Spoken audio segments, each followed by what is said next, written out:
아, 네, 반갑습니다. 반갑습니다. 별로 안 들어오실 줄 알았는데 그래도 한 5분 들어오셨네요.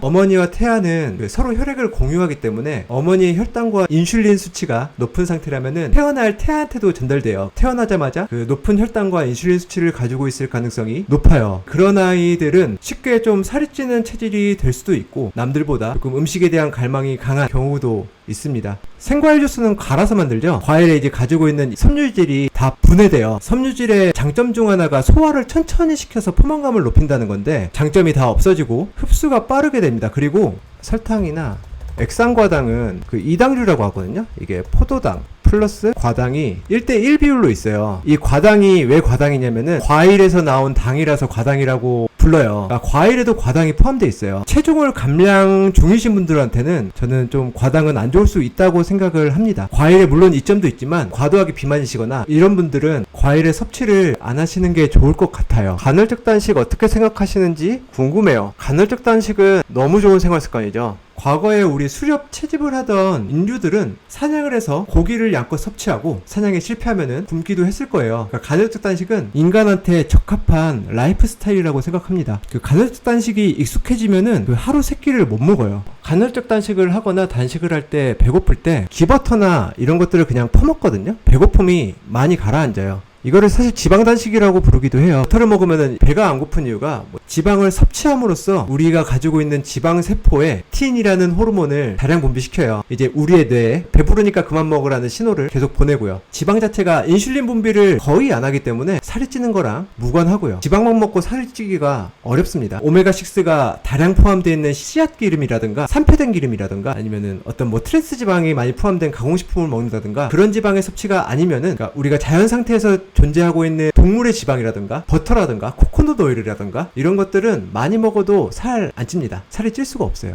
땅콩버터 나쁘다고 생각하진 않아요. 근데 그냥 에너지원의 구성으로만 봤을 때는 다른 그 기버터 같은 경우는 거의 지방이 100%에 가까운 데 비해 땅콩버터는 탄수화물 함량이 조금 있어요. 사실 이런 견과류, 씨앗류에는 살짝 이슈가 있는 게 2차 화합물이라 부르거든요. 그 식물의 독성이 좀 생각보다 높아요. 그래서 너무 과도하게 섭취는 안 하셨으면 좋겠어요. 그 살이 찌고 빠지는 거랑 조금 별개로 건강에 악영향을 끼칠 수 있습니다. 이 식물에는 1차 화합물, 2차 화합물이라는 게 있어요. 1차 화합물은 다 미네랄, 영양소, 이점이 될 수 있는 영양소들이고 2차 화합물은 이제 식물이 포식자로부터 지키기 위해서 스스로 가지고 있는 독성 물질이라고 생각하면 됩니다. 이런 독성 물질들은 사실 연구마다 의견이 조금 분분하긴 해요. 어떤 분들은 어떤 조리 과정을 통해서 충분히 중화시키고 없앨 수 있다고 얘기한 반면 일부 전문가들은 그렇지 않다고 이야기하고 있어요. 카니보어 식단 이러한 이유로 채소나 이런 식물류의 섭취를 끊고 고기만을 섭취하는 이유죠. 과일 기름, 그러니까 올리브유나 아보카도유 같은 경우에는 어쨌든 간에 불포화 지방산은 산패가 잘 돼요. 사실 저는 올리브유 향을 좋아해서 자주 먹어서 저는 사실 보통 냉장고 보관을 합니다.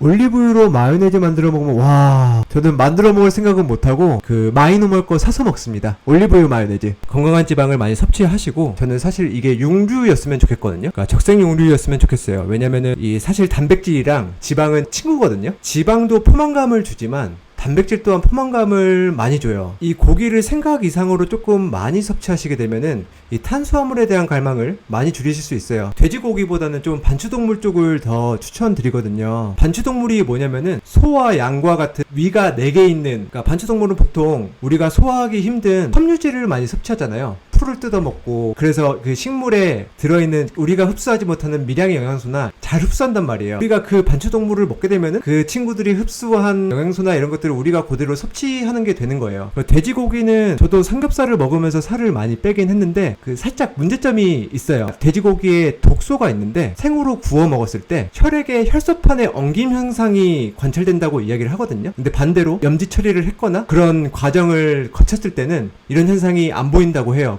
저는 사실 근데 그냥 구워 먹고 있긴 해요. 그 옛날에 그 미국의 1940년대 소아과 의사 중에 클라라 데이비스? 맞나? 이름은 잘 기억 안 나는데 그분이 6개월에서 10개월 사이의 고아들을 돌보면서 관찰 연구를 진행했어요. 그때 당시에 이제 아이들한테 항상 음식을 줄 때 스스로 선택권을 주게 했고 소의 간, 뭐 말의 뇌, 골수, 우리가 기피하는 식품들을 많이 선택했다고 하더라고요. 연구 결과가 또래 아이들에 비해서 그만큼 똑똑하고 건강한 친구들이 없었다고 하더라고요. 동물들도 본능적으로 본인한테 해롭고 본인한테 이로운 식물들을 안다고 해요. 만약에 본인의 몸이 아프면은 스스로 몸에 도움이 되는 식물을 찾아서 먹는다고 합니다. 근데 반대로 이제 가축화된 동물들은 이제 그런 능력이 없다고 하고요. 그래서 마찬가지로 사실 인간도 그런 능력이 있다고 생각을 해요, 저는. 그래서 무엇보다도 식단을 하실 때 몸의 반응을 무조건 잘 생각을 해보셔야 돼요. 다만 이제 우리가 좀 단 음식이 땡기고 설탕을 땡기고 그런 것들은 완전 그 문명이 생기기 이전에 인류는 그 단 음식은 독성이 대부분 없었었고 에너지를 비축해둘 수 있었으니까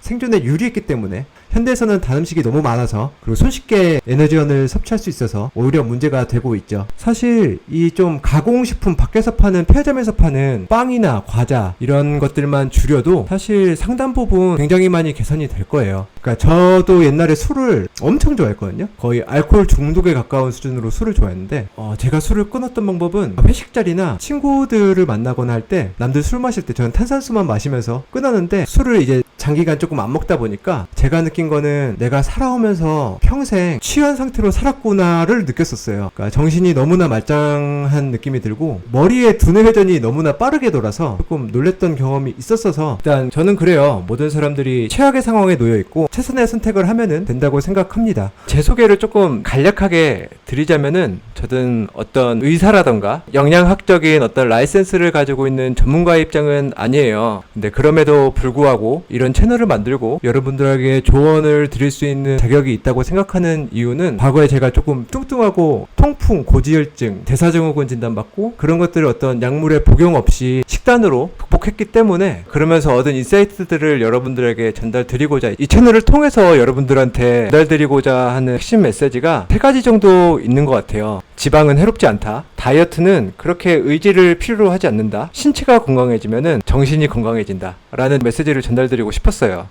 라이브를 주기적으로 진행할게요. 다음에 조금 더 철저히 준비해서 좀 재밌는 얘기, 유익한 얘기 많이 준비해서 가져오도록 하겠습니다. 여러분들의 이것도 소중한 시간인데 제가 막 횡설수설하면서 제대로 설명도 못 드린 모습을 보여드리니까 너무나 죄송스럽네요. 늦게까지 지켜봐 주셔서 너무나 감사드립니다.